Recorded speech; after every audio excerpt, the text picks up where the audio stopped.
this. And so with this win, so many narratives were shattered, right? Michigan can't win the postseason. Michigan can't win against the SEC. Michigan can't win a playoff game. All of that got shattered with an overtime thriller against Alabama. Do you think that for the program, do you think that this is the most important win since '97? I mean, it may be. I mean, there's a couple of great wins there after that, and I forget the exact years. I mean, what was it? Was it the 2000 maybe Orange Bowl? Yeah, I mean, against there's Alabama. a few of those games under Coach Carr that were huge wins. They were. But this was a game where Michigan came in. People kind of expected them to lose, and they found a way to win. It helps that Alabama was unable to snap the ball more than 3 centimeters off the ground. I don't know what was going on with that. Yeah, their center was a little off. Let's just say we'll take it. But I'll tell you what I was worried about in that game. So my very first Michigan game that I ever went to, I don't know, I was a fifth grader or whatever, was the Michigan-Florida State game when which you guys probably won't remember, when Bobby Bowden was number 1, Michigan was number 4, and it was the ascension of Florida State. It was probably the first game where it was, a lot of people believe historically it's the game where Florida State declared itself to be part of the national scene. And Florida State just came into Michigan with Desmond Howard playing and beat the living snot out of Michigan. I don't know, 55-30. It could have been 150. I mean, with how that Florida State team played. And so, this was a chance for Michigan to take one of those games where people kind of expected them to lose and win, and they did. They found a way to win. I mean, your game against TCU last year, and we can talk more about this in terms of Washington, because in a lot of ways, I think that Washington has a little bit of TCU flavor this year. But I mean, you think about your game against TCU last year, everything went wrong. Unless you are a Big 12 fan, there's no question Michigan was the better team last year in that game. And if we were 2,500 years older, we would be making up like Greek mythology about and Michigan angered the gods, and so they made JJ fall and threw pick sixes, and just the guy who was in the end zone then wasn't, just all the ridiculousness, comedy of errors. Yeah. And somehow you lost that game that you should have won. And so you found a way to win that here. But the big question for Washington, I think, and we'll talk more about this, Michigan, I think, is the better team. Washington's had that magic TCU pixie dust. Is it going to run out? So we'll find out. But yeah, as far as this win, to win the national championship here, I think would be just enormous for the program. But I would also argue that and people can be mad at me for this, I would say your biggest win really since that Rose Bowl game was the beating of Ohio State in the snow. That was great. That was a moment where you were like, okay, we're taking this monkey off our back and whisking it away. Yeah. And that I think was huge. This is probably that next step. Yeah, and it begins with the defense, and this was the biggest shock of the entire thing for me. Was if USC was able to play any kind of defense, Washington wouldn't be here. Let me tell you that. One tackle, that was all we needed. One tackle. But Michigan's defense actually, we saw the 2021 Georgia playoff game, right, where Michigan got bullied around by Georgia. There were times in the first half, Tony, where Michigan, and especially its interior defensive line, was actually bullying Alabama, storied Alabama. And that, to me, showed an ascension of a program. Storied Alabama almost lost to Central Florida. That's fair, yeah. And Auburn. Tyler Buckner and Simpson. And rivalry games, anything can happen, but a terrible Auburn team, an atrocious Auburn team, essentially beat them sans one play. So, they were, to be honest, be glad you weren't playing Georgia. I know all the Georgia people in the comments are going to be like, oh, what if? And Yeah. if wishes were dishes, we'd have a full set. But Georgia might be better than Alabama. Don't tell anybody. They look good. And I will say the offense, while Alabama's defense did a great job, in my view, in the middle, especially in the third quarter, the offense made plays when it counted the most, right? They had pre snap motion going on, especially the first couple of plays in the first half, and then late in the fourth, and especially in overtime. The pre snap motion was, and the huddling, Nick Saban actually admitted this. I believe it was to Pat McAfee on the Pat McAfee show, and he gave credit to Michigan for confusing Alabama and like taking them off rhythm where they couldn't really detect what was going on. So Sharon Moore and his play design Great coach. at times was really what needed to happen against Alabama. I agree. I mean, they again, like you said, they made plays when it counted. And that's what you have to do. I mean, you compare that to Washington, right? Who had that game won and almost blew it. So, Yeah.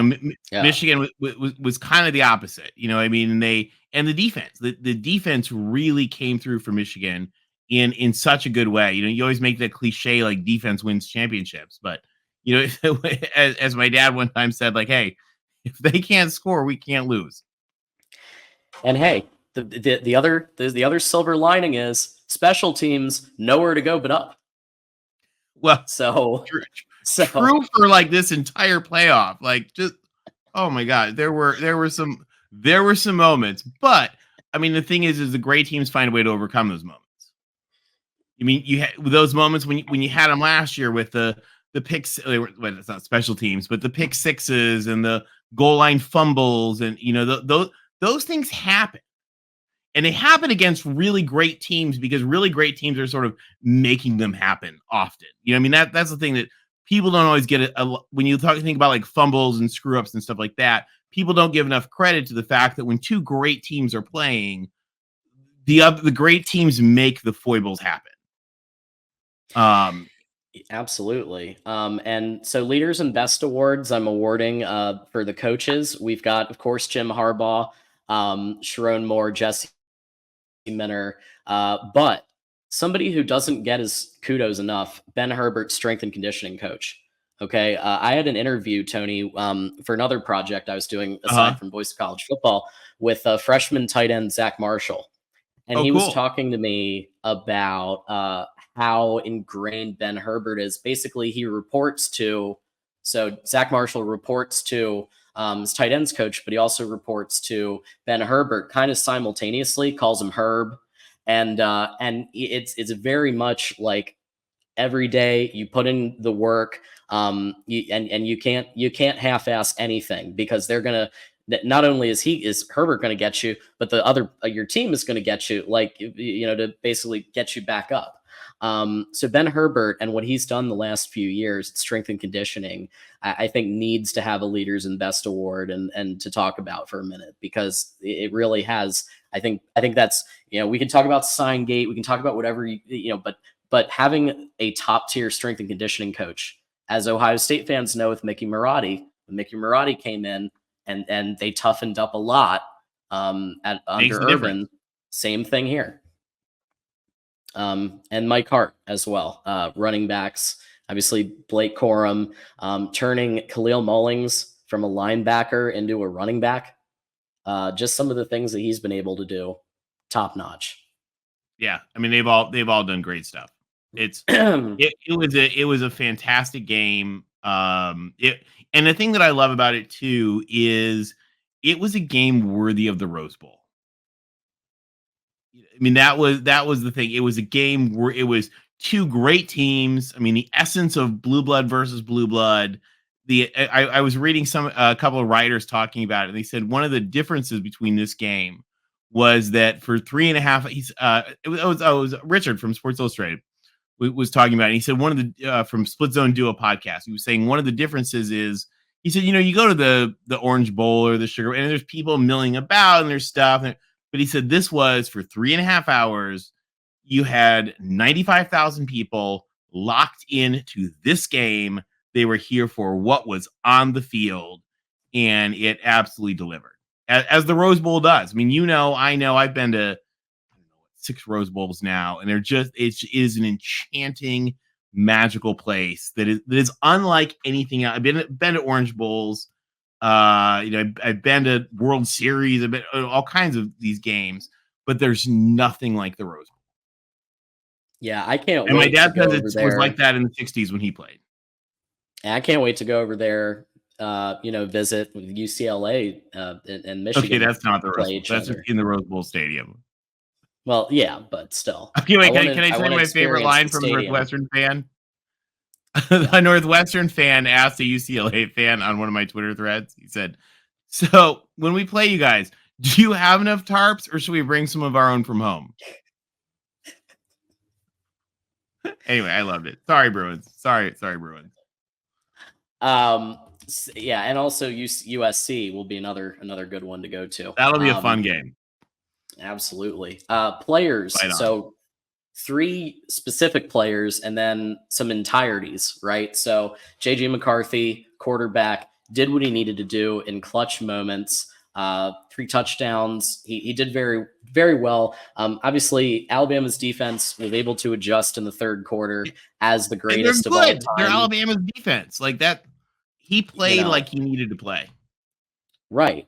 Blake Corum, I thought he had himself a great game. And they put him in the right positions, right? They got him out in space. They got him out in the flat to just run a route and doing misdirection with Carson Barnhart as well to do blocks and things like that. They really got creative, and Blake Corum was able to really play to his strengths, and obviously made a clutch touchdown, to help get drive Michigan to to win the game. So Blake Roman Wilson also had a really incredible catch that was literally his fingertips, or it would have been intercepted, Yeah, and he was able to that catch was that ball. It was so close. I have to give it to him just for that, because that saved, an embarrassing. Well, there were a couple of people who saved us from an embarrassing ending, but that was definitely one of them. The O line, which we've been worried about, obviously with Zinner going down at right guard. I think Sharon Moore putting Carson Barnhart at right guard, Trente Jones at right tackle, and then obviously the rest of that position group, they really gelled. And I thought they did a great job of protecting JJ, limiting pressure as much as they could. And I had to give it to the entire defense. I couldn't think there were so many players who made plays that needed to happen. Key tackles, key moments in that game, and just that pass rush with McGregor. 6 sacks on Milrow. That's insane. Anytime you have 6 sacks, probably not going to win the game. It was very impressive. Yeah. No, absolutely. And they did what they had to do, rose to the occasion in the big game. And that I think was and I mean, and the other thing too is they sort of got a bit of a monkey off their back, because I mean, the joke for 50 years has been Michigan goes and loses the Rose Bowl. So, getting that monkey off their back was a good thing. I've been to plenty of them. I've cheered as it happened. But getting that monkey off their back is a nice one too.